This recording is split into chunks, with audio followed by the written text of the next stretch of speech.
annaga oo dhan waxaynu goobjoog u ahayn oo aynu daawanaynay kulanka il clasico oo la ciyaarayo haddana ay ka maqan yihiin boqorkii kubadda cagta ee reer Portugal ee Cristiano Ronaldo iyo mucjisadii reer Argentina ee Lionel Messi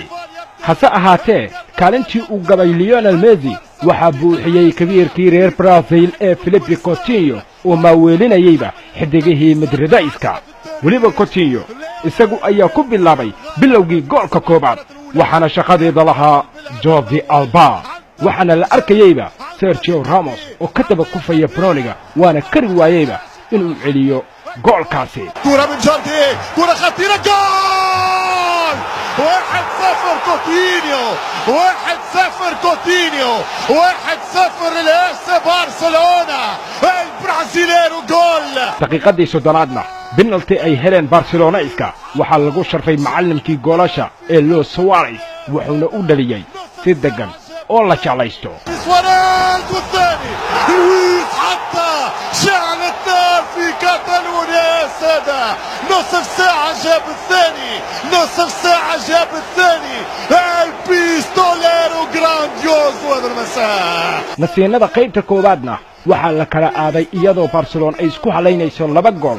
iyo Madrid oo xaaladdu ay ku cakiran tahay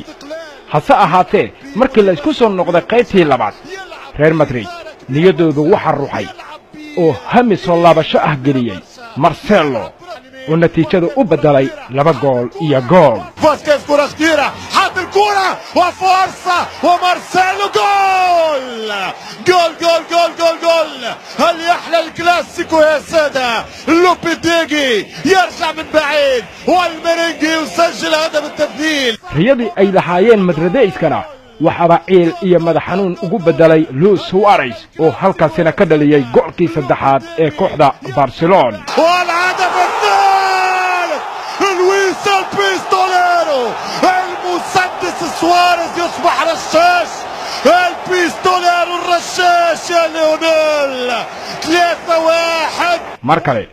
banooni uu shaqadiisa lahaa Sergio Roberto waxa ku garbashay goolkii wardiyaha uu ka ahaa Tabascatua Luis Suarez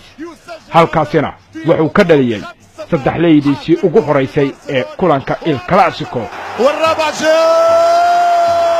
جاي هاتريك هاتريك هاتريك يا لويس سمعني صوتك بالغنى جمهور الكامب نو goolka shanaadna waxa ku faakiyeystay Arturo Vidal oo daqiiqadii 87 ka faa'iideystay banooni uu soo xariiftanimeeyay عثمان دامبلي عثمان الخامس ولعت زلزال في الكامب نو حتى فيدال خذا فيهم نصيب فيدال يسجل الخامس 5 وخميس ريال مدريد وجبسay Taliskii Boqortooyada isbanashka haataana maamulkii cariga Spain iyo waliba horyaalka La Liga waxaaba hoggaanka iyo majraha u haysa kooxda ka dhisan gobolka Catalonia ee Barcelona taageerayaasha Madridayskana waxa garoonka Camp Nou ay isaga soo dareereen iyaga oo ay xaaladoodu wacnayn habeenku caawana fadhiga dareeriyada magaalada Muqdisho iyo guud ahaan gobolada dalka waxa la waayayba taageero Madridays ah oo taaqaya